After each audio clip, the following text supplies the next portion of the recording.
మల్కజ్గిరిలో జరిగిన ప్రెస్ మీట్లో తెలంగాణ ఉద్యమకారులు కాంగ్రెస్ నాయకుడు మైనంపల్లి హనుమంతరావును విమర్శించిన బీఆర్ఎస్ నాయకులు కృషాంక్, మహేష్ యాదవ్ తదితరులను తీవ్రంగా హెచ్చరించారు. తెలంగాణ రాష్ట్ర సాధన కోసం చేసిన పోరాటాలను గుర్తు చేస్తూ రాష్ట్ర ఏర్పాటులో కాంగ్రెస్ పాత్ర ఉందని వారు పేర్కొన్నారు.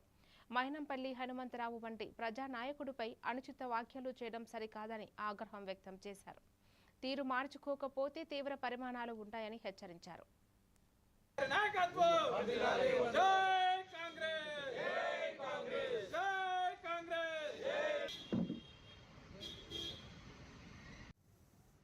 పేరు పట్టు క్రాంతి కిరణ్, నేను అడ్వకేట్. తెలంగాణ రాష్ట్ర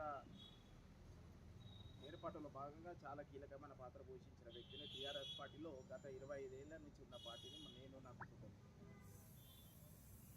గత 4-5 రోజుల నుంచి చూస్తున్నాం ఏం జరుగుతుంది సోషల్ మీడియాలో కానీ మీడియాలో కానీ. కేటీఆర్ మల్కాజ్గిరి జనరల్ బాడీ మీటింగ్లో, ఎస్ఐఆర్ మీటింగ్లో ఏదో పిచ్చి కుక్కలు కూర్చుంది. దానికి దీటైన జవాబే మా నాయకుడు మైనంపల్లి హనుమంతరావు గారు ఇచ్చారు. ఏం చెప్పారు? సెక్రటేరియట్ భవన్ నిర్మాణంలో భాగంగా 288 కోట్ల రూపాయలు దుర్వినియోగం చేసి టెండర్ లేకుండా వర్కులు ఇచ్చారని చెప్పారు.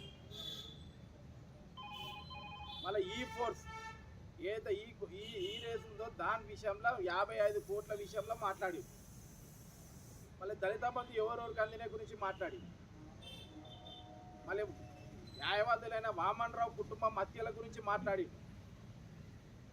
ఇసుక మాఫియా గురించి మాట్లాడిండు, మళ్ళీ ఫోన్ ట్యాపింగ్ గురించి మాట్లాడిండు, జనవాడ ఫామ్ అనేక విషయాలు. ఏ 10 సంవత్సరాలు అయితే అక్రమాలు, అన్యాయాలు, ఫ్రాడ్లు జరిగిందో, ఏ స్కామ్లు అయితే జరిగిందో, స్కీమ్ల పేరు మీద స్కామ్లు ఏదైతే జరిగిందో దాని మీద మాట్లాడడం జరిగింది. ఇది అడ్డం పెట్టుకొని టీఆర్ఎస్ పార్టీలా కొందరు అడ్రస్